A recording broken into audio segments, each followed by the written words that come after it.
Purihin ang Diyos at ang ating pag-aaralan ngayong umaga is about faith that sees beyond the storm. Faith that sees beyond the storm.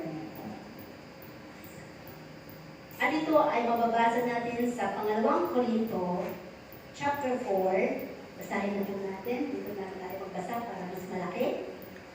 Pangalawang Korinto, chapter 4, verse 8 to 9 and 18. Sabi dito sa verse 8, sa magkabi-kabila ay nangagigipit kami. Gayon pa ay hindi nangaghihinagpis. Nangatitilihan, gayon pa ay hindi nangawawalan pag-aasa. Pinag-uusig, gayon pa ay hindi pinababayaan. Inilulugmok, gayon pa ay hindi nangasisira. Sa 18, samantalang kami ay nagsisitingin, hindi sa mga bagay na nakikita, kundi sa mga bagay na hindi na nakikita. Sapagkat ang mga bagay na nakikita ay may katapusan, datapwat ang mga bagay na hindi na nakikita ay walang hanggan. Amen po ba? Purihin ang Diyos. At tunay nga na yung mensahe ng salita ng Diyos na yan ay nararamdaman natin, naranasan natin, no? At bilang Kristiyano, bilang naniniwala at nananampalataya sa Diyos, ay bibihira siguro ang hindi nakakaranas ng mga mabibigat na pagsubok dahil ito ay isang kaparaanan ng Diyos upang magsitatag ang ating mga pananampalataya. So, dito sa ating pag-aralan sa pangalawang Korinto ay ating hihimay-himayin, no? Ang mga verses ng salita ng Diyos upang ang mga salitang ito ay makapagbigay inspirasyon sa atin. Naramdaman mo na ba na parang guguho na ang lahat sa buhay mo? Sino nakaramdam nun? Parang hindi mo alam kung ano ang solusyon.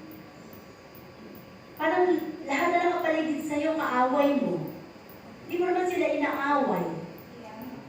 Parang ang pakiramdam mo ay worthless ka, hopeless ka na. Parang wala ng pag-asa. Kung ito ay naramdaman mo bilang tao, normal sa isang Kristiyano na pagdadaanan mo ang mga bagay na ito. Dahil sabi nga ni Pablo, marami tayong mga mga kahirapan sa buhay, pero hindi tayo kailanman may babagsak ng kaaway. Tama po ba? Kasi pinatatag na tayo ng panahon. Kaya nga ngayon, eto na tayo eh. Ilang taon ka na bang Kristiyano? At halos na sa paglubog na ang ilan sa atin dito ay malapit ng lubugan ng araw. Ibig sabihin lang, kung nananatili ka sa presensya ng Panginoon, ay sinusulit mo na lang, no? Yung mga biyaya ng Diyos sa buhay mo. Pero tayo na mga mananampalataya, sa bawat hamon ng buhay sa atin ay hindi natin dapat sukuan ang mga bagay na ito. At higit sa lahat, ikaw na mananampalataya ay naniniwala ka na may solusyon ang lahat ng bagay. Tama po ba? Faith that sees beyond the storm. Yung pananampalataya mo, kapatid, gaano na kalaki? Tumubo na ba gaya ng mustasa na tumutubo? Or nananatiling bansot? O kaya hindi pa siya umusbong? Pag-uusapan natin ang mga main points ng mga verses na ito. So sabi dito sa verse 8, ito ba? Ang sabi dito sa verse 8, pressed but not crushed. So anong sabi doon? Gayon may nangagigipit kami. Gayon may hindi nangaghihinagpis. Parang kung ating ilalagay sa ating sitwasyon, no? Mahirap naman kung parang wala kang pakiramdam. sa sitwasyon ng buhay natin. Pero ang naisiparating dito sa atin ng Panginoon is, dumadating na normal ang mga pressure ng buhay. Sino na may pressure ngayon? Dahil malapit ng Pasko, wala pang nabibiling regalo. Malapit ng Pasko, wala pang pera. Malapit ng Pasko, ano pang hinahanda mo? Malapit ng Pasko, hindi pa rin kami ayos ng pamilya ko. Malapit ng Pasko, parang ang gulo-gulo. So, nabipressure ka. Diba? Lahat ng mga nakakapagbigay sa atin ng pressure ay yung mga bagay na hindi ayos sa ating pakiramdam, sa ating kaisipan, sa mga nakapaligid sa atin. So, sabi nga, pressed but not crushed. Life brings pressure. So, tinanong ko kanina kung ano may mga nakakapagpa-pressure sa buhay natin. Napaka normal na every time tayo ay dumadating doon sa punto na parang may i-rush ka, may mga emergency cases, nabi-pressure tayo, hindi ba? Doon natin makikita yung mga worries natin, yung mga expectation na mga gusto natin mangyari ay hindi nangyayari. So nabi-pressure tayo sa lahat ng bagay, sa ating mga buhay. Kagaya ngayon, di ba, sabi nga natin, malapit ang Pasko. Isa sa mga nakaka-pressure sa akin ay yung pag-aayos, paghahanda, no? Kung ano ang mga dapat na unahin dahil sa school, dahil sa church, at sa kung ano-ano pa. At kagaya nga kagahapon, lumuwas ako. Sabi ko, nakahuling luwas ko ito dahil mahirap naman buwas dahil pagpapasko na. Ibig sabihin, umalis ako alas 5 ng umaga, agahan ko para hindi pa traffic. So, nakuha ko naman, halos 2.5 hour na, andun na ako sa Divisoria. Nung pag-uwi ko naman, sabi ko, agahan pa naman umuwi dahil alam kong traffic na sa Maynila. Divisoria pa lang, pag-alis ko pa lang doon sa parking area, hanggang doon sa paglabas, sobrang traffic na. Mula alas 2 ako umalis kasi namili ako sa Divisoria, kailangan ko mamili sa Baclaran, nag-LRT ako, pati sa Baclaran, bagyahan sa LRT. So lahat yun, pero kailangan, nag-pressure ka kasi, Lord, di ba ako nakakapamili para sa mga parents ko, di ba ako nakakapamili para sa mga miyembro, Lord, ang dami ko dapat ihanda. So nag-pressure talaga ako. Sabi ko, Lord, tulungan mo ako, bigyan mo ako ng lakas. Lakad dito, lakad doon, maghapon. Hanggang sa pagpalit ko doon, galing Baclaran. Uwi na ako maaga para hindi ko abutin yung alas 4 at yun ang pinakamatraffic. Hindi ko alam na paglabas pa lang, sobrang traffic na. Mula alas 2, alam mo nakarating ako dito, alas 8 na lang gabi. Sa sobrang traffic talaga. Ang sakit na ng paa ko, nanginginig ng paa ko dahil ganun sa ano. Siyempre, kahit na automatic yun, ay hindi naman siya, o pag nag-traffic siya yung naka-steady lang, kailangan usat ganun. So, kailangan naka-steady din yung paa mo dun sa brake, di po ba? So, pagdating pa dito, kagabi, alas 8, sabi ni Oyoy, Mami, huwag mo lang ipasok ang sasakyan. Pupunta tayo sa plaza. Sabi, parang ayoko naman. Gusto ko na sumalagpak. Kaya syempre, gusto mo maging masaya tayo, pamilya. Sige, punta tayo. Ayun. Ibig sabihin ko lang, sabi ko kasi, tamang-tama, alas 8 pa lang ha, pag-aral ako ng salita ng Diyos. Kaya tingnan mo, yung aking mga scratch, hindi ko na naayos. Ibig sabihin ko, so lahat naman ng bagay inaayos ng Panginoon. Sabi ko lang, bigyan mo ko ng kalakasan ng Panginoon. Lahat ng bagay sa Diyos ang kapurihan, no? So, pressed but not crushed. Yung mga pressure natin, nag-worry tayo. Kasi, bakit? Kasi hindi na paghandaan. Dati kasi, October pa lang, namimili na ako. Ngayon, medyo na-pressure talaga ako. So, lahat yon, sabi nga, ay sa pag-aaral.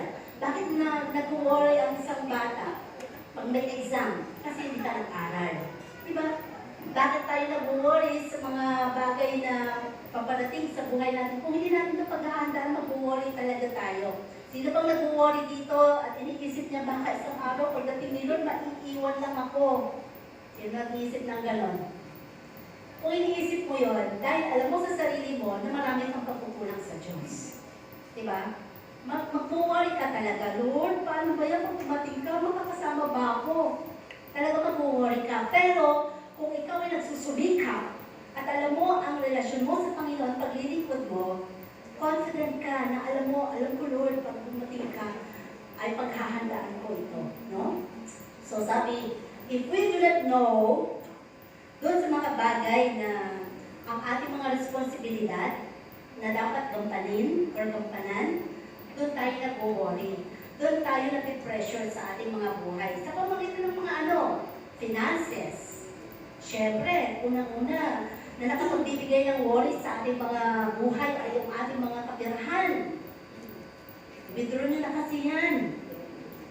Huwag nyo lang i-hold. Mamili lang kayo ng pangregalo. Sino pa ba yung hindi nyo na namilihan ng regalo? Pag pinaisip sa inyo ni Lord yung pangalan, bilihan nyo na agad. Ay, huwag na lang, mayaman pa sa akin yun. Huwag na po, kasi ibig sabihin, mas maraming babalik sa iyo. Parang ganun yun eh. Yun ang bagay na conviction sa puso, no? Sabi dito sa mga finances natin, ano bang ihahanda natin? Ano ba ang mga simpleng bagay lamang ay napakahalaga na basta masaya at sama-sama. Diba? Sama-sama. Pero hindi pa rin yung pinakamahalaga doon, no? Finances, ano ba?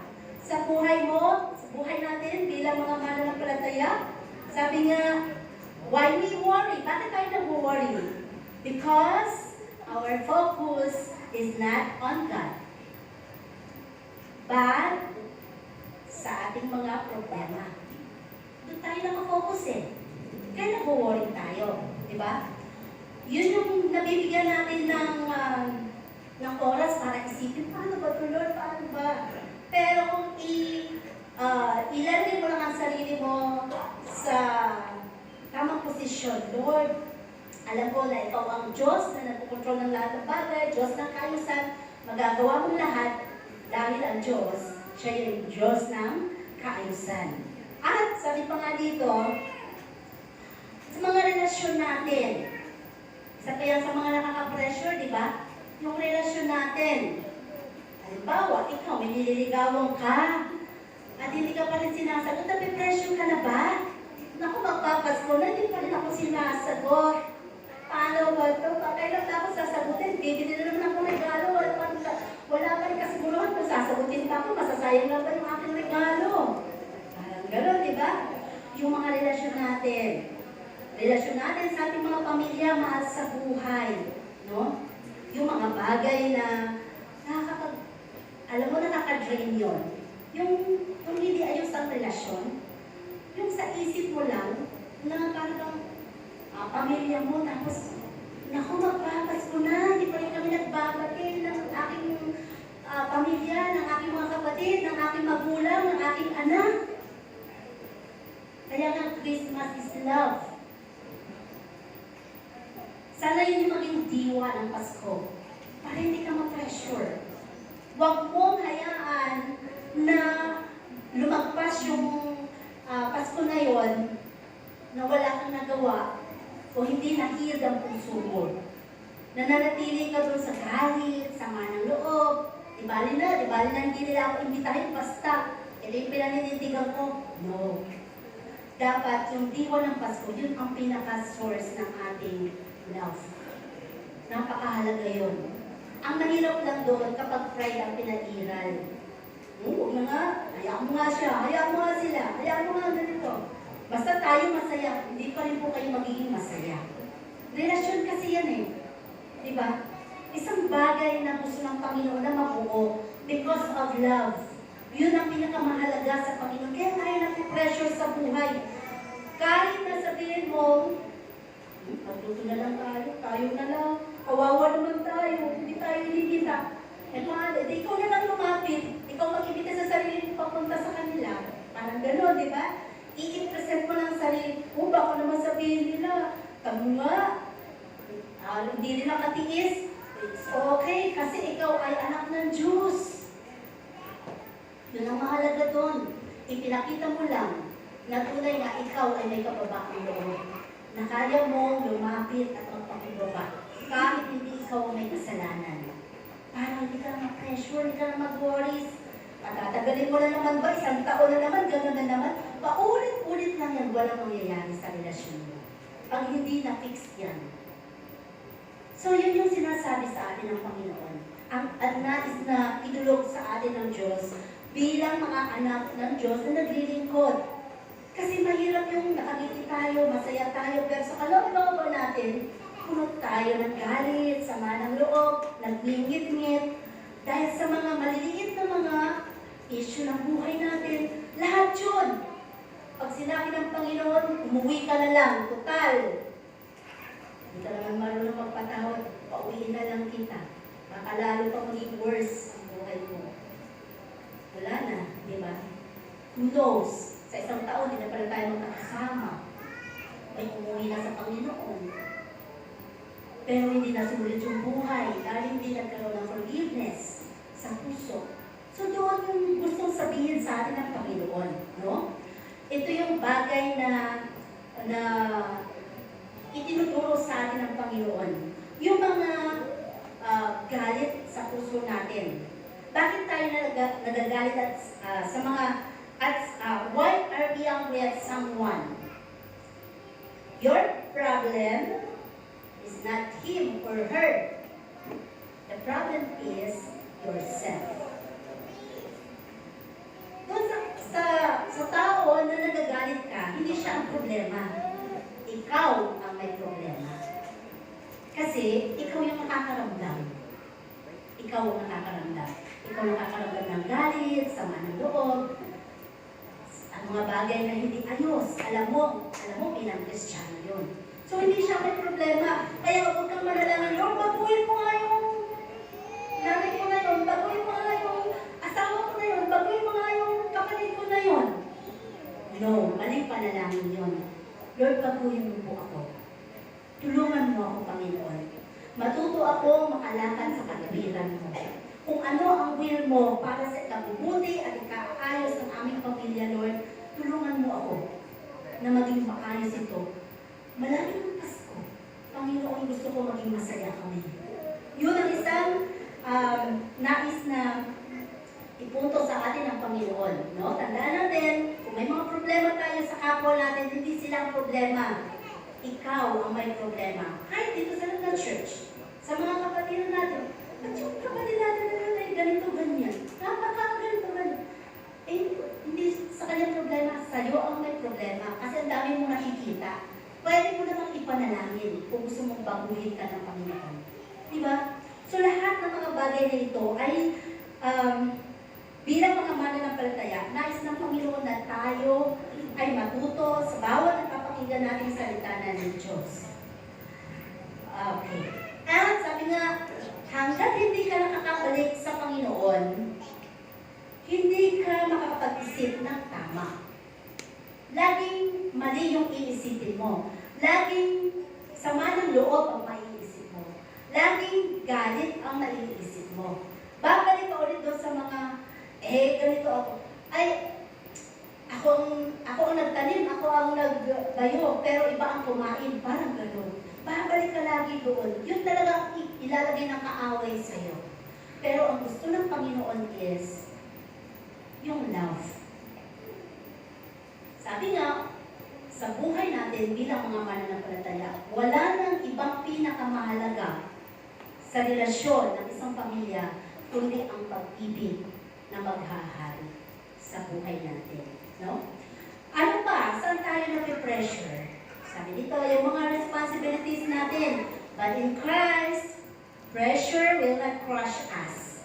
Kapag ikaw ay tunay nga na naglilingkod at nakakakilala sa Panginoon, kahit anong tiga ng kaaway sa iyong nararamdaman, hindi ka matatalo doon. Sige, okay lang kung api ako, pero okay lang. Basta, alam ko, Panginoon, mas kilala mo ako. Alam mo ang puso ko, Panginoon Diyos. So sabi nga, the presence of pressure does not mean the absence of God. Yung mga pressure ng buhay natin, yung mga problema na ating dinadanas, hindi ibig sabihin doon is wala ang Diyos. O hindi ka napapakinggan ng Diyos. O kaya ay hindi ka naririnig ng Panginoon. Panginoon kung paano siya hahanapin, tatawagan, at hihingi ng rescue. Ganun ang Panginoon. Kasi tayong lahat ay may mga free will. So tinitingnan ng Panginoon kung paano tayo lalakad sa katwiran ng Diyos. No? Kung paano tayo bilang mga mananampalataya ay tunay nga na na-absorb natin ang kanyang mga salita. Do not run from pressure, but to God. Huwag natin yakapin yung mga pressure ng buhay natin dahil yun ang isang bagay na talagang hindi ka magkakaroon ng peace of mind, no? At hindi mo makikita ang totoong magandang plano ng Diyos sa buhay mo. Never mo ma-expect na yung magandang plano ng Diyos sa buhay mo ay mangyayari. Lahat yung deny. Tandaan po natin dahil mga anak na tayo ng Diyos. At ang Panginoon na siya na ang hari ng buhay natin. So hindi po pwede na kahit naman kaaway nila ako, kahit naman sila, inaaway nila ako, alam ko, nagpapala ako ng Diyos. Mga bagay na hindi yun ang mas maganda pang plano ng Diyos sa buhay mo. May mas magandang plano pa ang Panginoon doon. Kapag ayos ang relasyon mo sa Diyos at relasyon mo sa kapwa mo. Sabi nga dito, let trials produce perseverance and not panic. Sino dito ang mahilig magpanic? Ay, sabi na po, dadating na lang yung the big one. Ako, mamili na tayo, baka mamaya ay maubusan tayo ng mga dilata. Papanik, di ba? So, mabilis tayo magpanik minsan. Yung bang para masatisfy yung ating mga physical, para makita natin na hindi tayo naiiwan doon, kailangan masecure tayo, no, sa ating mga pakiramdam. Pero, sabi dito sa ating pag-aaral, minsan kasi nangyayari yung mga pagpapanik natin kapag may comparison. Comparison ng sitwasyon natin sa sitwasyon ng iba. Nakukumpara natin ang buhay natin sa buhay ng iba. Nakukumpara natin ang estado ng buhay natin sa kapwa natin. So, nagkakaroon ng comparison. At ang sabi dito, comparison is the death of contentment. Nawawala na yung kakontentuhan mo. Kasi meron na silang TV na flat. Tayo yung may web pa rin. Dapat meron na rin tayo. Bagong henerasyon na. Ano gano'n, di ba? Naku, tingnan mo nga sila, may bago na namang sasakyan. Dapat tayo din, makabili din tayo. Yun yung bagay na nakakapatay sa ating kakontentuhan. Yung nakukumpara natin ang ating sarili. Ang hinahanap ng Diyos sa atin is matuto tayong magpasalamat in everything na kung anong meron lamang tayo. Dahil doon gusto ng Panginoon yung nararanasan mo ang biyaya ng Diyos sa buhay mo dahil naniniwala ka na siya ang great provider mo, siya ang Diyos na kailanman hindi ka pinabayaan, hindi ka pinagkulang. So dito mo makikita na kapag hindi ka marunong magkumpara, okay lang buhay mo. Walang competition kumbaga. Diba? Walang kakumpetensya. Nabubuhay ka lang ayon sa kalooban ng Panginoon. Masaya ka kung blessed ka ni Lord. Kung wala, it's okay. At least meron kang buhay. May hilinga ka. Ginigising ka ni Lord. Wala ka sa balik ng karamdaman. Salamat pa rin sa Panginoon. So, hindi natin dapat kumpara. Naku, yung isa kong kakilala, biro mo, ang ganda ng kanyang trabaho. Samantalang ako, pero ang ganda ng trabaho, pero mas malaki pang sahod ko. Pero bakit mas successful siya? Dapat ganun din ako. Naku, yung kapitbahay ko, ang dami niyang mga negosyo, ang dami niyang tinitinda. Dapat mas marami ako dyan, mas matalino kaya ako dyan. Ganun minsan tayo, di ba? Pag nakumpara na natin ang ating mga sarili, doon na tayo nawawala sa focus sa Panginoon. Kasi more on sa pakikipagkompetensya na sa buhay natin. Pero tayo na mga mananampalataya, hindi yun ang itinuturo sa atin ng Panginoon. Kaya, sabi nga dito, iba ka kasi. Iba ang kakayanan mo sa kakayanan ng kapwa mo. Iba ang blessings na nakalaan sa'yo sa blessings ng kapwa mo. Kanya-kanya po yan. Hindi natin pwedeng, ayaw may mga, tingnan mo kayo mga mayayaman. Sobra ang kanilang mga kayamanan, hindi ba? So, huwag natin ikumpara doon. Alam mo sila, buhay nila yun. Ang sa atin is, as long as you have the right relationship with God, napakahalaga yun. Dahil ang kayamanan talaga natin totoo ay nasa langit na bayan. Lahat ng ito dito ay temporaryo lamang. So huwag natin i-grab. Huwag natin yakapin masyado yung kayamanang panlupa. Sabi nga namin, yung bahay namin sa likod, puro na anay, dahil sa yung manggal, yung anay sa manggal, napunta doon sa bahay namin, hindi naman namin maipaayos ng ganong kaganda. Bakit? Dahil pastoral house yan, hindi naman pag-aari namin yan. Anytime, kung may mga paalisin kami dyan, aalis kami. So hindi, pag pinaganda mo lang tapos aalis ka rin pala. So mahirap, di ba? Pagagastusan ko. So kailangan, sabi nga natin, lahat ng bagay iniisip, di ba? Mansyon naman bahay natin sa langit na bayan. Yun na lang ang isa sa nakapagbibigay comfort sa amin, no? So napakahalaga na tayo bilang mga mananampalataya. Alam mo kung ano ang magandang plano ng Diyos. Kasi ang totoong plano ng Diyos sa atin dito, hindi dito talaga sa panlupa, panlangit. Yung madala ka talaga niya sa langit na bayan. Kasi lahat dito, testing lang yan. Testing lang lahat. Minsan nilisip mo, api-api ako, kawawa ako, pero hindi po. Pag tama ang relasyon mo sa Panginoon, walang inaapi sa presensya ng Diyos, no? So sabi dito, sino ang may pinangahawakan sa Philippians 4:19? Anong sabi doon?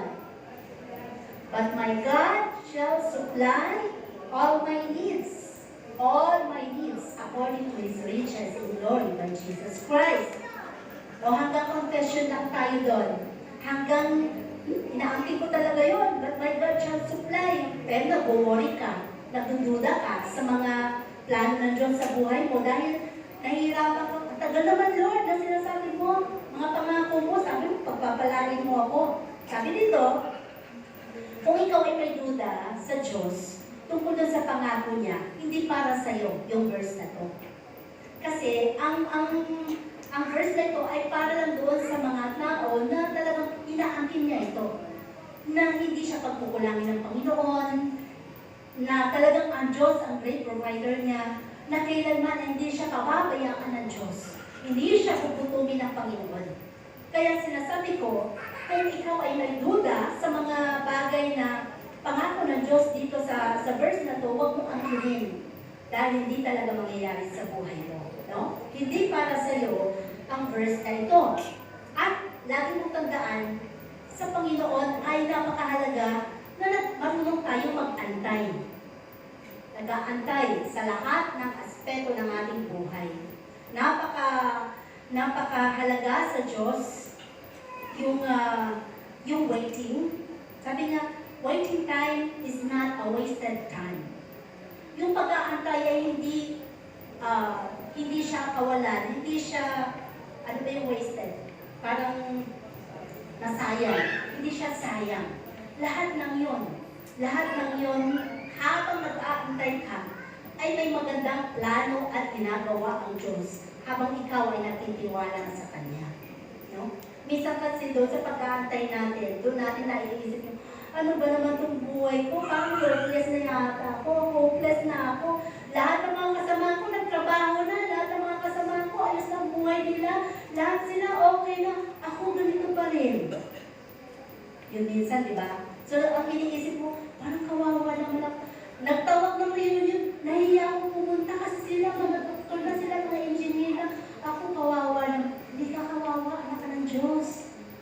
Malay mo ikaw ang gagawin doon para mag-share ng salita ng Diyos. Mas special ka pa. Di ba? So kasi ang tao, nagbabase sa estado ng buhay. Ay, ang mundo, bumabase sa estado ng buhay, pero ang Diyos, sa estado ng iyong relasyon sa Panginoon. No? Doon tayo dapat bilang mga naglilingkod sa Panginoon. At sabi nga dito, huwag tayo mag-panic, no? Hayaan natin yung problema ay mag-problema sa sarili niyang problema sa tulong ng Panginoon. Dahil ang Diyos ay Diyos na nagbibigay ng solusyon. Pangalawa is, sabi, doon sa verse 8, di ba? Sabi, pressed but not crushed. Sa verse 8 pa rin yun, perplexed but not in despair. No? Ang susunod doon sa verse 8 na yun, nangatitilihan gayon may hindi nangawawala ng pag-asa. Diba? Doon sa bagay na sinasabi sa atin ng kaaway, hoy, isipin mo, ikaw lang kawawa sa pamilya nyo, ikaw lang ang hindi pinamanahan, isipin mo sa pamilya mo, ikaw lang ang hindi nakatapos sa pag-aaral, kawawa ka naman. Ganun ang pinapaisip ng kaaway, diba? Isipin mo, yung mga kapatid mo, okay lang ang kanilang pamilya, ayos ang kanilang mga anak. Ikaw, kawawa ka naman. Hanggang ngayon, mahirap ka pa rin. Lahat yun, papaisip ng kaaway sa'yo. Dahil ang kaaway, gusto niya na ikaw ay magkaroon ka ng self-pity sa sarili mo. Sometimes, we do not understand why things happen. Nalilito ba kayo sa buhay? Nagtatanong ba kayo sa Diyos na sinasabi, Lord, bakit ganito ang buhay namin? Tagal na namin naglilingkod, parang wala namang nangyayari. Masasabi mo lang yun kung sa tingin mo ay wala namang nababago sa character mo. Ikaw pa rin itong character na dati nung bago siya makilala, walang nabago sa character mo. Kaya magtatanong ka talaga sa Panginoon, wala namang nababago. Pero kung nabago ka, una sa lahat sa character mo, masasabi mo, mabuti talaga ang Panginoon. Dati ganito ako, dati ganyan ako, pero ngayon, sobra na ang pasensya ko. Dati, mabilis ako mag-init ng ulo, nambabangon talaga ako ng tao. Kapag ako ay kinanti, parang mga gano'n, di ba? Pero ngayon, kahit ako ang bangagin, hindi ko na kaya mag-retaliate sa kanila. Ibig sabihin lang, doon mo malalaman at makikita na totoo ang Panginoon. Nagbabago ng buhay. So sabi dito, it's okay to not understand, but never lose hope. God's plan is yet still at work. Okay lang hindi mo maintindihan ano bang nangyayari ngayon sa buhay mo. Hindi mo alam kung ano ba, Lord? Hindi ko alam. Ano bang nangyayari sa buhay ko? Hanggat nagtitiwala ka sa Panginoon, siya ang mag-aayos ng buhay mo. Tandaan mo yan. Huwag mong pangunahan ng Diyos sa mga plano mo. Huwag mong pangunahan ng Diyos sa mga desisyon mo. Kasi kapag pinangunahan mo siya sa lahat ng mga ito, magiging failure ka lang. At hindi magiging maayos ang kahihinatnan. At lahat ng mga bagay na ito, ipapakita sa iyo ng Panginoon. Ginawa mo lahat yan, anak, dahil hindi mo ako sinangguni. Kaya, ito ngayon ang nararanasan mo.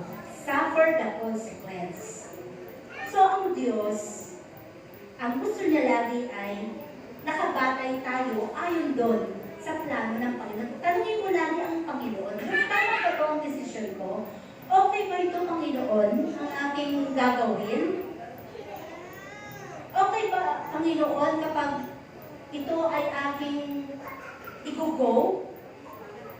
Magtanong ka lagi sa Diyos ng ganong bagay para i-guide ka niya.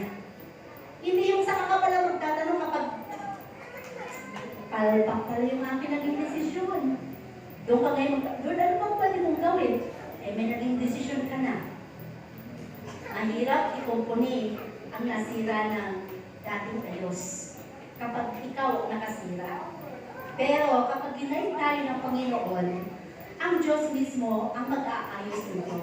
Kasi siya, sa Kanya mo inilaga, no? Sa sa kanya mo inilagang. Minsan ang gulo-gulo ng kaisipan mo, ano ba talaga?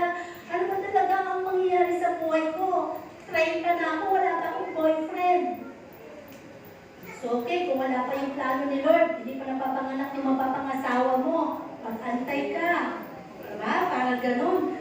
Okay lang. Huwag kang magmadali. Ay, yung mga classmate ko, Lord, yung mga pag-asawa na, may mga anak na, meron na may ako. Ako na lang. Kaya nga sabi natin, huwag mong ikumpara ang sarili mo sa kanila.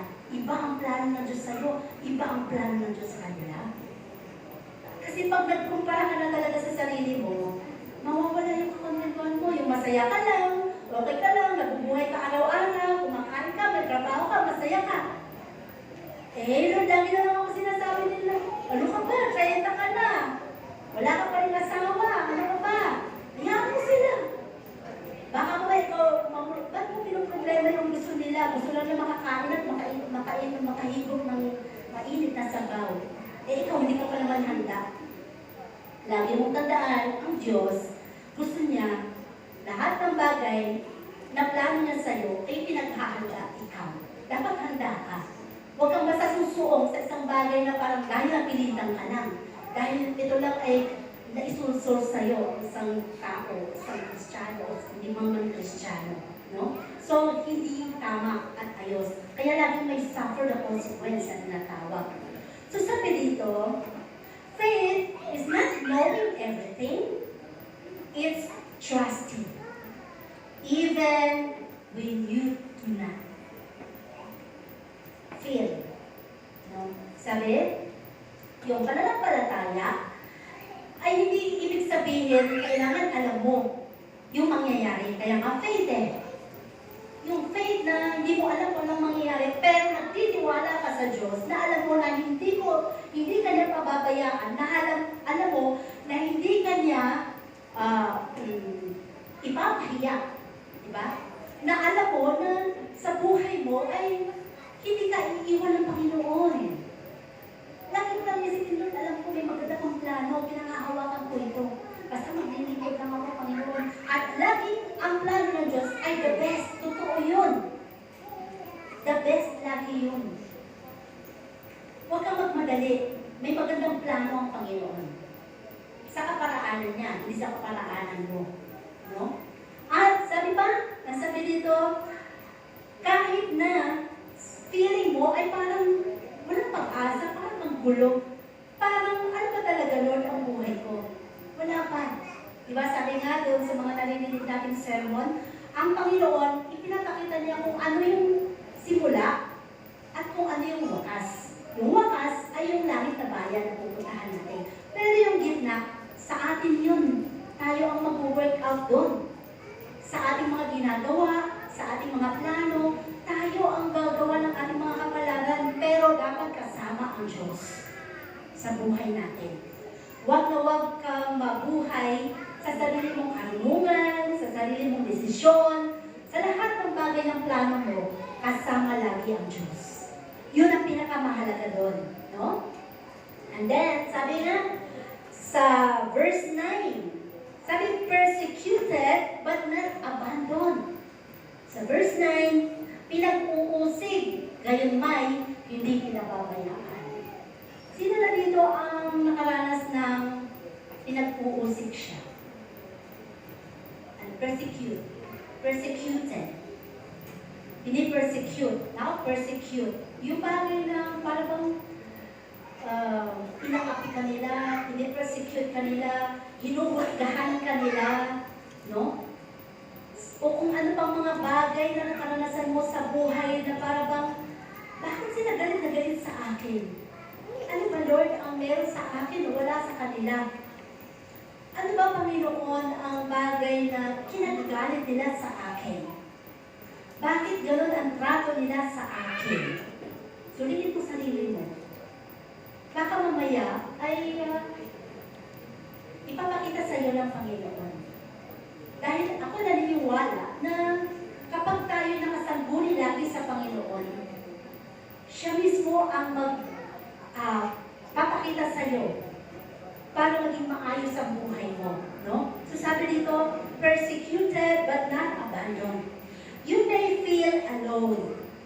Naranasan niyo na ba yun? Yung parang mag-isa ka lang, ikaw yung lumalaban sa buhay, problema mo, todo iyak mo dahil wala kang mga pagsabihan.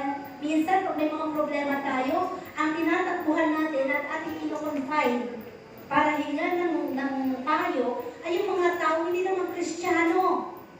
Yung mga taong mas mababa pa ang faith kesa sa'yo. Kaya ano ang makukuha mong payo nila? Sabi, ay kami mga asawa, naku, nag-away kami kagabi. Video chat ako, ganito. Naku, ano ba gagawin mo sa asawa ko? Ay, yung pinuntahan mong kaibigan mo, sira din ang pamilya. Naku, hiwalayan mo na yan. Ganyan talaga yan. Ganyan talaga mga lalaki. Wala ka talaga mapapalayan. Naku, mahihirapan ka lang. Siyempre, pinuntahan mo doon, hindi naman ayos ang buhay. Hindi naman okay ang kanyang spiritual life. So, ang ipapayo sa'yo, kagaya ng kanyang karanasan, dalawa na kayo ngayon. Bilang Kristiyano, ang unang-unang tatakbuhan mo ay ang Panginoon. Siya ang unang-unang magbibigay sa'yo ng karunungan para i-guide ka. No? I-guide ka ng Panginoon. Dahil, sabi, minsan, nararamdaman natin yung parang mag-isa lang tayo sa mundo. Kasi, aping-api na nga ako, ayaw pa nila akong tulungan. Ganon minsan, di ba? Lahat ng mga iniisip mo na negatibo ay hindi yun galing sa Diyos. Dahil ang Panginoon, laging positibo siya.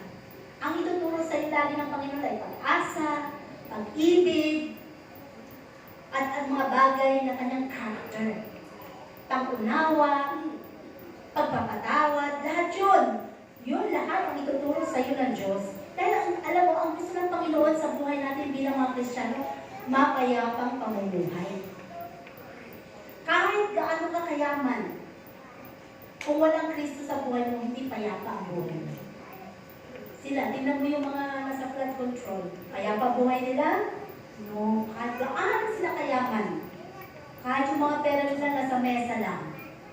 Payapa ba sila? Samantalang tayo, yung 1,000, kahirap na kitain yan. Samantalang ito, nasa mesa na nakakalat. Pero payapa ba isip nila? No. Masasabi mo, mapalad pa rin ako. Ito lang pera ko, pero kontento ako. Yun pinakamahalaga doon. Bilang Kristiyano, ang hinahanap lagi sa atin ng Panginoon is mapagpasalamat. Sino nang sasabi, sana all, akin na lang yung mga pera na yon. Ingit naman yun, di ba? Sa tingin mo kaya, ay kapag napunta sa'yo yun, kaya mong i-handle? Kaya nga hindi tayo binibigyan ng milyon ni Lord kasi alam ni Lord na hindi pa natin kaya. Tinitrain pa nga lang tayo sa maliit na sahod natin. Kaya mo namang pasalamatan yung maliit mong sahod, maliit mong kinikita. Ay kung ngayon pa lang, nagre-reklamo ka na sa maliit mong sahod, paano ka pa pagpapalaki ng Diyos? Kasi ang hinahanap lagi ng Diyos ay maging mapagpasalamat. Kung marunong ka mapagpasalamat sa Panginoon, kung na tinitrain tayo. No? Paano? Siyempre, ang plano ng Diyos ay mapagpala talaga tayo. Yung anak ko na ito, marunong magpasalamat, marunong mag-share. Sa susunod, mas malaki bibigay ko sa kanya. Kasi hindi niya nangangainin, pinuhod ang kanyang mga pagpapala sa buhay, marunong siya mag-share, marunong siya magbigay ng love. Naku, akin lang to, bonus, 50,000, akin lang to, isang taon din to. Kasi isang taon, baka mamaya bawasan na yung bonus mo. Di ba parang ganun lang yun? Lahat ng bagay alam ng Panginoon ang buhay natin. No? So sabi nga, you may feel alone, rejected. Sino na na-reject dito? Mga kabataang lalaki, na-reject na ba kayo sa mga nililigawan nyo? Nagpaparamdam pa lang kayo. Di ba masakit yung ma-reject? Masakit yung ma-reject, di ba? Masakit yun. Kaya nga umiiyak kayo, hindi ba? Yun ang mga bagay na pakiramdam kasi natin. Mas masakit kapag si Lord ang nag-reject sa atin. Diba? Yung pagdating na ng Panginoon, tapos haharap ka na sa Kanya, at sasabihin ni Lord, ano mga ginawa mo sa lupa? Wala akong makita na mabuting ginawa sa lupa. Kahit pangalan ko, hindi mo siya na ipagmalaki. Hindi ka man lang nag-soul winning. Hindi ka man lang, ang laki ng sahod mo, hindi ka man lang nag-guides. Wala man lang naibalik sa akin. Samantalang ako may-ari ng mga kayamanan mo. Anak, hindi ka karapat-dapat sa langit ng bayan. Diba ang sakit nun? Ma-reject ka ng Panginoon? Napakasakit nun. Manahin mo ang walang hanggang kakarusan. Wala na palang pag-asa. Lord, hindi. Bigyan mo ba ako ng panibagong chance? Ganun tayo. Lagi tayo gusto natin second chance, third chance. Wala na. Kaya, kung ngayon pa lang, tayo ay naglilingkod sa Panginoon, pagbutihin na natin. Kalimutan mo na lahat ng mga Panginoon sa buhay mo. No? Sabi dito, feeling rejected or feeling mistreated. Yung namaltrato ka na. Ano ba yung namaltrato? Yung parang kung ano-anong sinabi sa'yo, TANGA ka. Mga gano'n. Baba! Mga gano'n, di ba? Walang alam. Parang masyado kang kinapit. Mga hampas lupa. Yun, di ba? Minamaltrato ang buhay mo. Sino yung nagsabi dito? Pag lalo ka pag ikaw na ospital at nakita nilang medyo mayaman ka, o mismo, ano ka, asikaso, dahil alam nila, mukha kang mayaman. Pero pag nakita nilang gula-gula nitang ospital ka, diyan ka lang muna. Magkantay lang po, wala pa pong doktor. Diba? Hingalo ka na. Ganun kasi kalakaran ng mundo. Pero sa Diyos, ang hinahanap lagi dito ng Panginoon is ang ating tamang relasyon sa Kanya. No? So, namamaltrato man tayo ng mundo, pero ang Panginoon never natin maranasan yun. Dahil lahat, even yung mga makasalanan, yun ang gustong-gusto ng Panginoon na makabalik sa Kanya. Yun ang gusto-gusto ng Panginoon. At, sabi po dito, but God has not abandoned you. Sabi nga doon sa Hebrew 13 verse 5, di ba? He will never leave you, nor forsake you.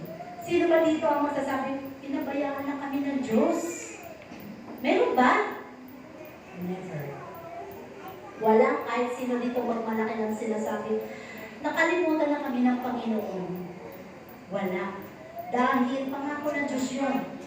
Once na ikaw ay naglingkod sa Panginoon, kailanman hindi ka niya tutulin. Sabi nga kanina ni Pastor, tayo mga tao, mahilig lang talaga tayo magreklamo. Kahit na may sahod ka na, kumikita ka na, magreklamo ka pa rin. Diba? Kasi ang tao hindi nasa-satisfy. Totoo yun. Diba? Yung mga nasa gobyerno, matataas ng sahod, sasabihin na, hindi pa rin kasi yung sahod namin. Nasa 50 ng sahod, pero hindi pa rin sapat. Hanggang kailan ba? Di ba parang ganun kasi ang tao, walang satisfaction. Kahit 100,000 yung bigay mo, magre-reklamo pa rin yan. Kasi, binabase natin ang estado ng buhay natin ayon doon sa ating mga kinikita. Di ba? Doon tayo nakabase minsan. Kaya, hindi tayo nasa-satisfy sa buhay natin. Hindi na natin natutunan magpasalamat sa Diyos. Siyempre, nung tumaas na yung sahod mo, lumaki na yung sweldo mo, pipili ka naman ngayon ng mas magagandang, masasarap na pagkain. Eh, ito na yung, dati namumulat lang tayo ng prutas sa palengke. Tinatapyasan lang natin, masarap na sahod na tayo. Abay, malaki na sahod natin ngayon. Bumili na tayo, hindi lang sa palengke, sa Walmart tayo bumili. Mas masarap yata ang mga apple doon. Parang ganun, di ba? Kahit mahal, parang naman ang lasa nun. Di ba ganun ba? Dati ang ating mga hotdog, yung walang tatak, ngayon dapat enter juicy naman tayo. Ang taas na ng sahod natin, makatingin na lang tayo ng medyo juicy na tinatawag. Ganun tayo, binabase natin ayon doon sa standard ng buhay natin. Pero, lagi natin tandaan, hindi masama yun. Ibig sabihin natin, maging mabuti pa rin tayong katiwala ng Diyos kung tayo man ay binibigyan ng mas nakakaangat na buhay. Hindi na bago yung ugali mo, hindi ka naging mayabang, hindi naging swapang, dahil diniless ka na ni Lord, no? Ikaw pa rin yun. Nung una ka nakilala ng Panginoon na may mapagpakumbabang puso, marunong magbigay, marunong magmahal, marunong magpatawad. Nung diniless ka ni Lord, lalo kang naging ganun. Mas nagkaroon ka ng humility, mas nagkaroon ka ng oras sa Panginoon. Hindi yung, naku, busy na kasi, masyado na kasi, manager na kasi ako ngayon. Kaya wala na akong oras sa Panginoon. Baka yung pagiging manager mo, alisin ka ni Lord eh. Parang, wala ka ng oras, sige. Ibaba na lang kita ulit, anak, para magkaroon ka ng oras. Kasi minsan, kung ano yung nagiging rason natin sa Panginoon, inaalis ng Diyos yun. Para masabi mo at wala ka nang mairason sa Panginoon sa mga pinagrarason mo kung bakit hindi mo na siya nabibigyan ng oras. So, matuto tayo lagi sa Panginoon, no? So, ano pa? Sabi dito, even when others leave, God stays. Kahit iwanan ka man, kahit sino pa, lumayo man sila sa iyo, lagi mong tandaan, kasama mo ang Diyos. Hindi ka niya pababayaan. Hindi ka niya iniwan. Dahil sa buhay natin, ang Diyos lang ang pag-asa mo. No? Ang Panginoon lang ang tunay na pag-asa mo. And number 4. Struck down, but not destroyed. Sa verse 9. Struck down, but not destroyed. Inilulog mo, kayong may hindi nangasisira. Sino ba yung parang nilobo ka na, napakapatang ka pa? Masyado na talaga. Masyado apik-apik ka na. Kaya nararamdaman mo talaga yung kahihiyan, sama ng loob, sakit ng ating kalooban, lahat ng yun, no? Pero sinasabi ng Panginoon sa atin na struck down but not destroyed. Life may knock us down, but in God, we will rise again. Laging may pag-asa sa Diyos. Lagi natin tandaan yan. Laging may pag-asa sa Diyos. Pwede kang makaranas ng sobrang bigat na karanasan sa buhay mo.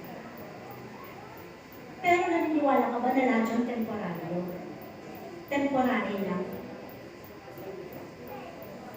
Kapag ikaw may birthday, sino dito nagsasabing, lilipas din yan, Lord, pampalubag sa sarili, diba? Kasi wala kang maihahanap. Lilipas din yan, bukas, panibagong taon na, wala na yun. Parang gano'n, di ba? Lahat kasi temporaryo lang. Temporaryo lang sa buhay natin. So sabi dito, being struck down is at the end. It's the time to rise stronger. Kung ikaw man ay masyadong niyuyugyog, magkabi-kabila ng mga nakapaligid sa iyo, ng mga sa tingin mo ay kaaway kanila. Sabi dito, kayaan mo lang sila. As long as nagtitiwala ka sa Panginoon, wala kang salitang binabalik sa kanila na masama. At kahit husgahan ka pa nila, okay lang yun. Sister Lu, sinasabi mo lang yan dahil hindi mo nararanasan. Pero yun ang turo ng Panginoon eh. Doon mo nga mapapractice kung talagang binago ka na ni Lord. Lumalawak na unawa mo at pinagpapasa Diyos mo na lang ito. Ito yung pinakamahalaga doon. Diba? Na sabi nga, dahil ang Diyos, itatayo ka muli, ititindig ka niya. Kasi hindi hahayaan ng Diyos na ikaw ay tuluyang malugmok. Kapag nakakaranas ka ng sobrang bigat sa buhay mo, ititindig ka ng Panginoon. Walang problema na walang solusyon sa Diyos. Basta sa Diyos, Pero kapag sa emosyon mo ikaw ang iyong papakiramdaman at sa sanlibutan, sa kapaligiran mo, doon nagkakaroon ng hopelessness. Wala ng pag-asa. Kaya nagkakaroon ng pagkitil ng kanilang mga buhay. Dahil iniisip nila, wala ng pag-asa. No? So, hindi yun. Tayo ay nasa Panginoon. So, alam natin na pag sa Diyos ka tumawag, kahit na bigat na ang iyong nararamdaman, nararanasan, iniwan ka ng asawa mo, iniwan ka ng kaibigan mo, iniwan ka ng pamilya mo, itinakwil ka ng magulang mo, pero naglilingkod ka sa Panginoon ng tapat. Alam mo ba, at the end, ibabalik ng Panginoon lahat yun, yung love na nawala sa'yo, yung bagay na ninakaw na kaaway sa'yo, ibabalik lahat ng Panginoon. Kung ikaw ay totoong naglilingkod sa Panginoon, na totoong tunay na nagmamahal sa Diyos. Lahat yun. Pero sabi na natin, proseso yun. May process sa Panginoon. Hindi ngayon, hindi ora mismo. Marami ka pang papatunayan sa Panginoon para maibalik ng Diyos ang mga bagay na ninakaw sa iyo ng kaaway. Never allow failure to define you. Sino ditong kapag na-disappoint siya sa isang bagay, ayaw na niya. Ayaw niya magpatuloy. Nakaranas siya ng failure sa buhay. Ayoko na. Ayoko nang magsubok. Ayoko na subukan. Ayoko nang mabigo ulit. Sabi nito, failure is not final. It's just a training time for you. Tine-train ka lang pala ni Lord. Yung mga failure sa buhay natin, hindi final yun na hindi ka na magtatagumpay. Hindi lahat ng mga naging matagumpay ngayon, lahat ng mga naging matagumpay ngayon ay hindi pwedeng hindi sila nakaranas ng maraming failure sa buhay. Lahat yun. Mas maraming failure sa buhay mo na naranasan ka, mas malaki ang chances mo na ma-bless ang buhay mo at the end. Bakit? Sanay ka na eh. Sanay ka na sa mga failures sa buhay at lalo kang kumakapit sa Panginoon. Kaya dadating ang punto na, sige anak, kapag tagumpayan mo na, okay na, eto na yung reward mo. Ibibigay ko na sa'yo. Kasi sa dami ng mga failure mo sa buhay, hindi ka bumitaw. Sa dami ng mga disappointments mo sa buhay, hindi mo ako tinakwil. Hindi ka nagalit sa aking mga salita. Kundi lalo kang nang hawakan sa mga pangako ko sa iyo. Kaya ibibigay ko na ang karapat-dapat para sa iyo. Yun ang ibig sabihin ng Panginoon sa atin. At sabi nga, God's grace is greater than your fall. Yung biyaya ng Diyos ay higit na malaki kesa doon sa mga karanasan mo sa buhay. Tandaan mo, greater is He that is in me than he who is in the world. Higit na makapangyarihan ng Diyos na nasa sayo kesa nasa sa libutan. No? Makapangyarihan ng Diyos. And the last, sabi dito is sa verse 18. Last verse natin is focused on the eternal. Anong sabi dito? Focused on the eternal. Samantalang kami ay nagsisitingin hindi sa mga bagay na nakikita, kundi sa mga bagay na hindi nakikita. Sino dito yung Lord, basta ako, Lord, gusto kong pagsumikapan ko na makarating ako sa langit na bayan. Sino may desire na gano'n? Kung hindi mo yung dinidesire, hindi ka talaga makarating doon. Yun talaga ang destinasyon mo. Hindi ka pang langit. Kasi dapat dinidesire yun. Kasi pag dinidesire mo yun, magsusumikap ka sa paglilingkod mo. Magsusumikap ka sa ginagawa mo, pagbubutihin mo ang buhay mo. Magsusumikap kang lalakad sa katwiran ng Panginoon. Magsusumikap ka na sa iyong paglilingkod ay hindi mo hahayaan na mapalungkot mo ang Panginoon. Kundi laging gusto mo siya'y mapaluguran sa buhay mo. So, yun ang gustong iparating sa atin ng Panginoon. Dapat, yung mga mananampalataya nakafocus doon sa langit na bayan. Ano ba ang magiging destinasyon mo? Saan ka ba talaga? Sa langit o sa impyerno? So, kung hindi ka at nagdadalawang isip ka, hindi ka talaga makakarating sa langit na bayan. Dahil, ang gusto ng Panginoon may desire ang kanyang anak. Kaya ka nga nagsusumikap. Kaya nga kahit nagaano kapagod mo, kahit nagaano kahirap maglingkod, kahit nagaano kalayo ng bahay mo sa iyong iglesia, Lahat yun, ginagawa mo, sakripisyo dahil mahal mo ang Diyos. Wala kang anumang rason dahil gusto mong makarating sa langit na bayan. Yun ang hinahanap ng Panginoon sa atin. What we see is temporary. Lahat ng ito, kayamanan, anumang mag-gain natin dito sa ibabaw ng mundo, temporaryo lamang yan. So huwag nating yakapin ang mga bagay nito. Lahat yan. Dapat doon tayo nakafocus sa mga darating na panahon. No? At sa mga temporaryong bagay na maaari mong maranasan, makakaranas ka din ng pain, problema, trials. Lahat yung mga binanggit natin kanina. Temporaryo lang lahat yun. Pero ang solusyon lang talaga dyan ay si Kristo. Ang Panginoon. Siya lang talaga ang solusyon. Walang iba. Biro mo, hindi ka makapagpapatawan kung hindi dahil kay Kristo. Diba? Kaya kung wala si Kristo sa puso mo, ibig sabihin, hindi mo kaya magpatawad. Kasi wala naman talaga si Kristo sa puso mo eh. Kasi ang Panginoon ay puno-puno ng pagpapatawad. Kung wala si Kristo sa puso mo, hindi lalawak ang unawa mo. Kasi yung character ni Kristo yun eh.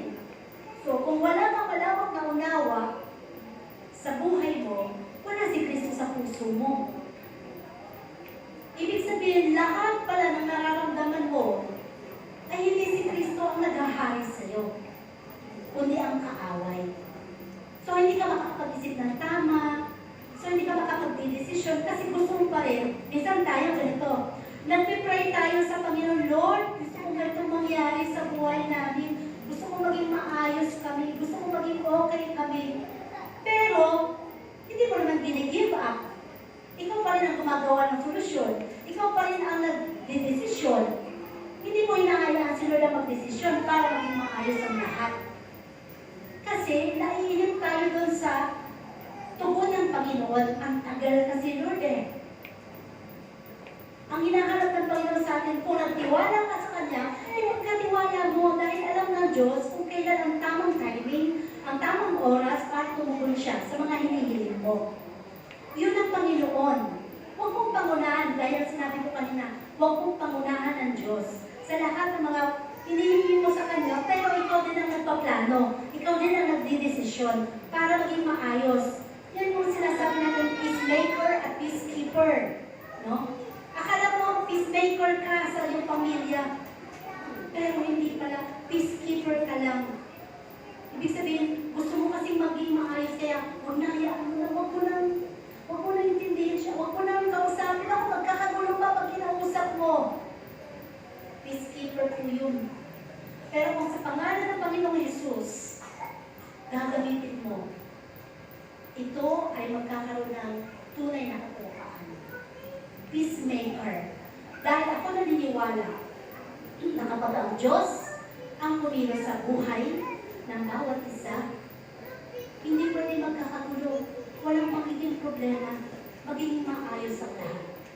Dahil Diyos yun eh. Hindi naman siya Diyos ng kaguluhan eh. Diyos siya ng katagumpayan at Diyos siya ng kaayusan. At gustong gusto ng Panginoon ang pag-ibig, ang nakaayos lahat. Ayaw ng Panginoon magulo sa kaaway yun. Sa kaaway yun. So dito, ang salita sa halos pangunin natin, we do not see heaven. Hindi natin nakikita yung langit, yung glory ng Panginoon, and the reward. Hindi pa natin nakikita yun. Kasi andito pa tayo sa ibabaw ng lupa. Pero sana yun ay ating i-desire sa ating mga puso. Na marating natin yun para naman hindi nasayang ang buhay natin. Tandaan natin, lahat ng buhay natin dito may purpose ka kung bakit buhay ka pa ngayon. Anong purpose mo sa buhay mo? Bakit ka sumasamba? Bakit ka naglilingkod?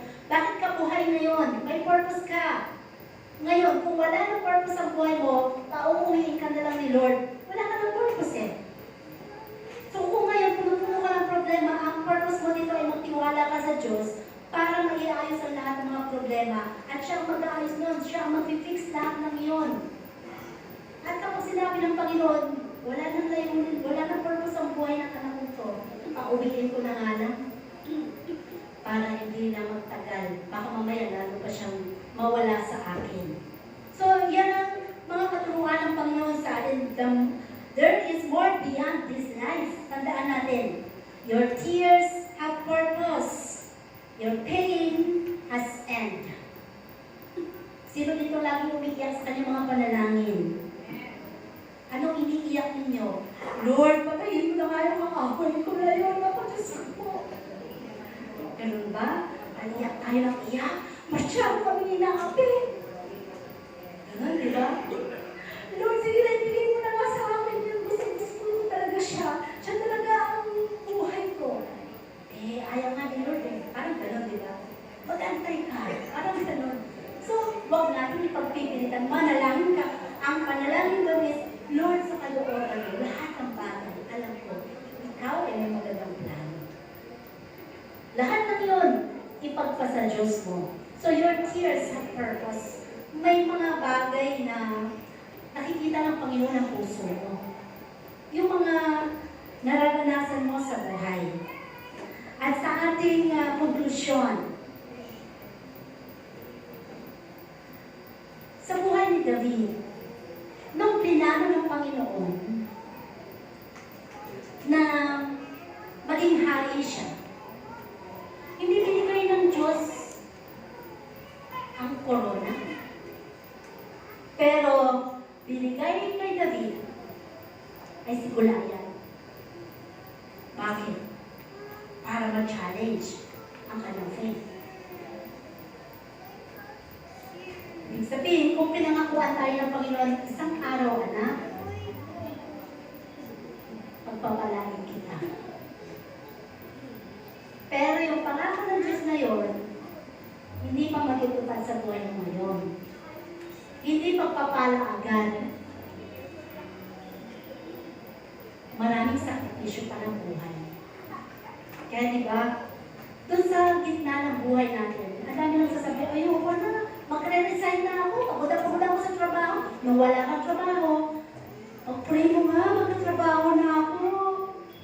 Gusto ko na talaga kapag-trabaho, kapag-tulungan na ako kay nanay, kay tatay. Nung nahirapan sa trabaho, magre-resign na ako, ayoko na ng trabaho, hirap na ako. Ganun tayo minsan.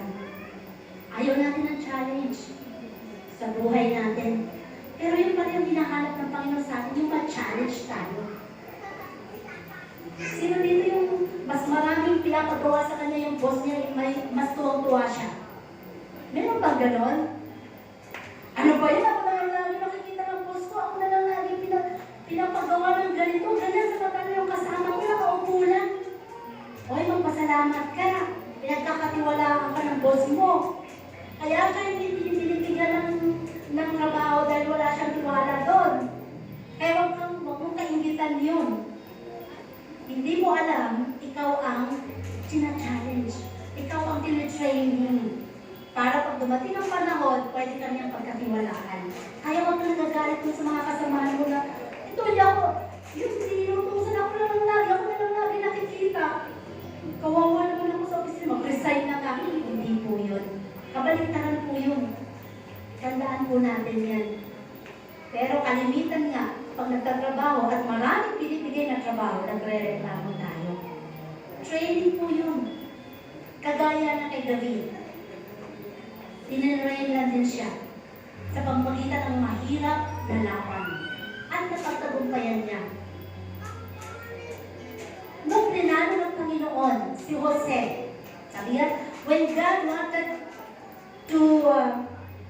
to make Joseph a prince, para maging prinsipe, hindi siya binigay agad yung palasyo.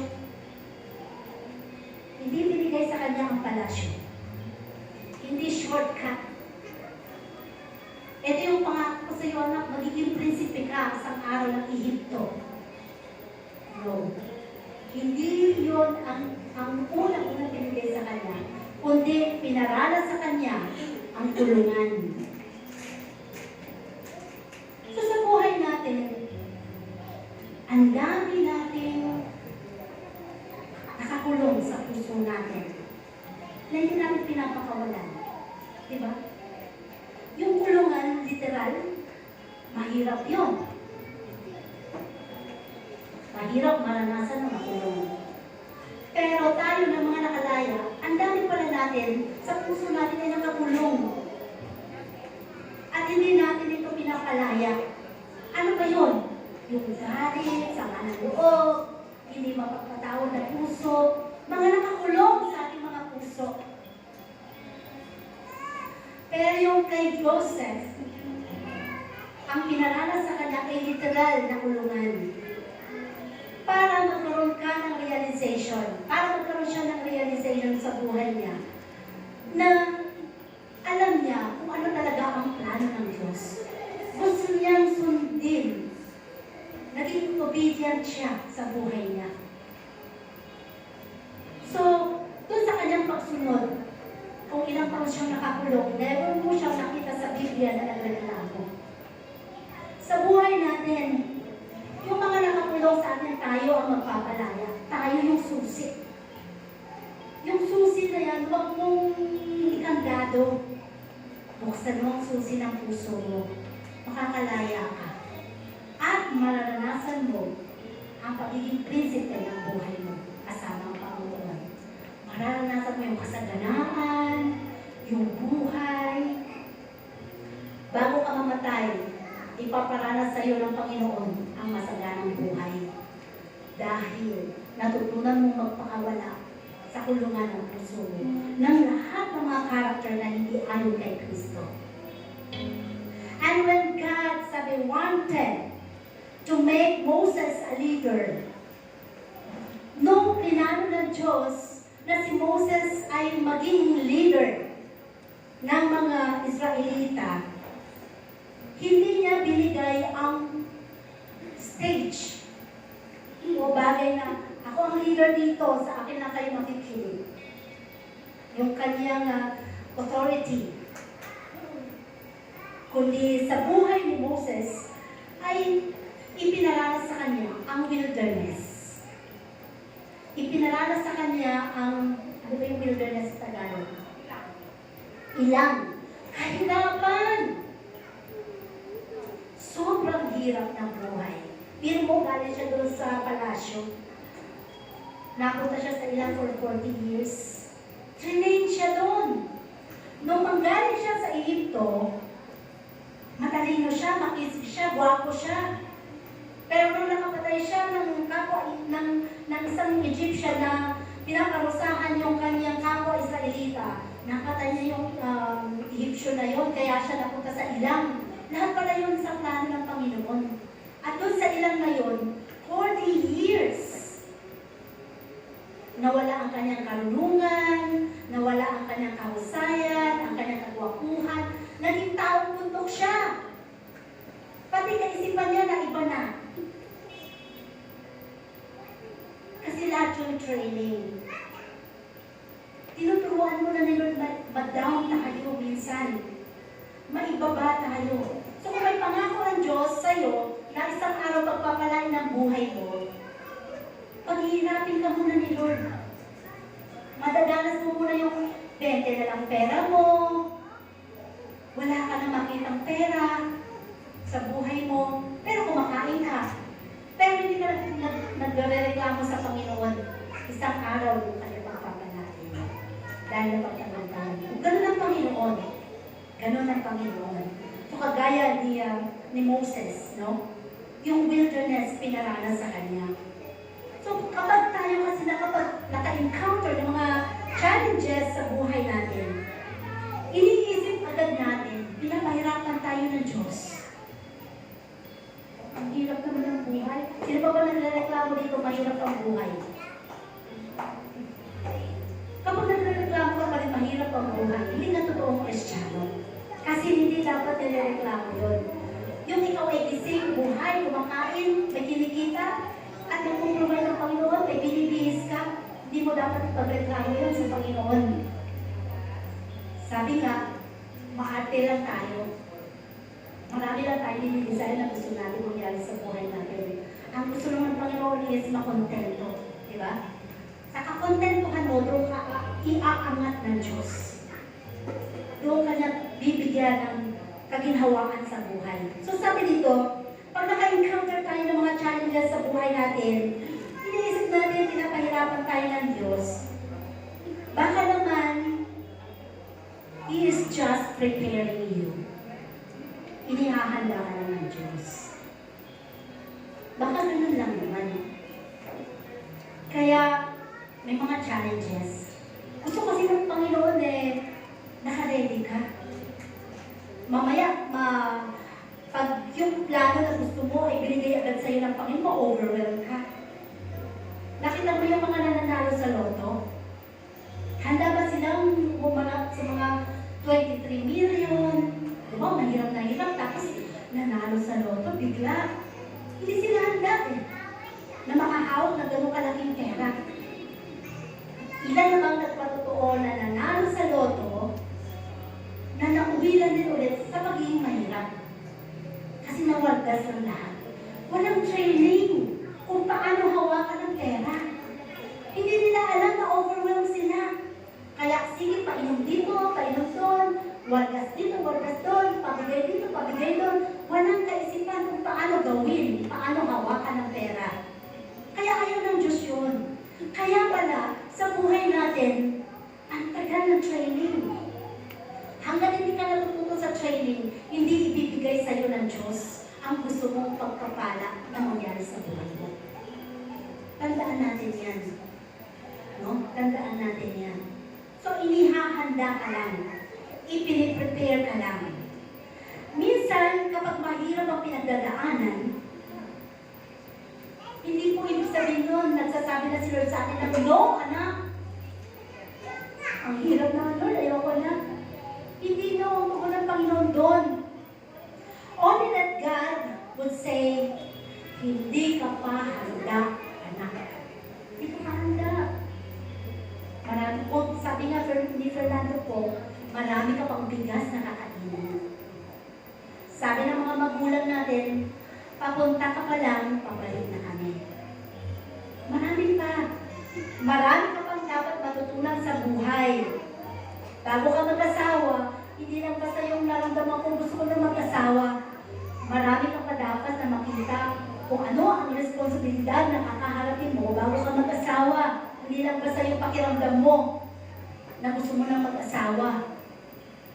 May responsibilidad na kaakibat doon. Yun ang ibig sabihin. Hindi yan pabigla-bigla. Lahat ng ito ay tinitrain ng Panginoon. No? At hindi rin dahil mahina ka, kaya hindi pa binibigay ni Lord sa'yo, kundi dahil piniprepare ka lang ng Panginoon sa lahat ng bagay na pwedeng mangyari sa'yo na kanyang plano sa buhay mo. Kasi, hindi binibigay ng Diyos sa buhay mo ang lahat ng gusto mo. Ang binibigay ng Diyos ay kung ano ang kailangan mo. Tandaan natin yan. Hindi lahat ng gusto natin ibibigay ng Panginoon. Hindi siya robot at hindi siya madaling lapitan. Dahil gusto ng Panginoon na kahanda tayo sa lahat ng dapat natin kakaharapin. At doon makikita mo, totoo pala, kapag ikaw ay trained na, madali na yung hamon. Hindi lahat ng nananalo sa mga labanan, sa mga kupunan, sa mga sports, bigla lang sila nanalo. Hindi po. May training po yan. Paghahanda, dugo, pawis, lahat yun. May training. Yung mga nagko-concert, yung mga lahat ng mga bagay na nagpe-perform, ang nakikita na lamang natin doon ay yung outcome. Uy, ang galing, ang husay! Pero ang dami pong luha yan na dinanas. Nag-iyakan dyan, may mga nag-give up pa doon. Ayoko na yung sumali. Mga ganon. Ang dami po yun. Ang makikita na lamang natin doon, yung performance. Kasi may training eh. Hindi magiging maganda ang performance kung walang practice, kung walang training. Hindi pwedeng, sige, basta bahala na. Kalakasan na lang tayo pag ganito. Kanya-kanya na lang. Hindi pwedeng ganon. Wala ka makikita ang kagandahan doon. Wala makikita. Tapos, dapat tayo manalo. Kami ang pinakamaganda. Nag-practice pa kayo. Parang gano'n. tinitingnan ng Diyos, praktisado ka ba sa buhay? Totoo bang kaya mo magbuhat ng isang sakong bigas? Pinapabuhat nga lang ng 5 kilo, ayaw. Ano ka bibigyan ng maraming bigas ni Lord? Parang ganun lang yun. Lahat ay may training. Sabi ko kanina, hindi lahat ng gusto mo ibibigay ng Panginoon, kundi kung ano lang ang kailangan mo. Iniisip ng Diyos na kapag natanggap mo na agad ang mga pangako niya sa iyo, nakahinaw pa kasi. Hindi ka pa nga ready eh. Kaya yung sinasabi ko kasi kanina, ma-overwhelm ka lang. Baka masunok ka. At hindi mo makayanan i-handle ang mga sitwasyon. So sa buhay mo bilang Kristiyano, keep your eyes on Jesus because what is eternal is worth enduring. Manatili ka lang sa Panginoon. Maglingkod ka habang may lakas ka. Maglingkod ka sa Panginoon. Dahil walang ibang pag-asa ang Diyos lang.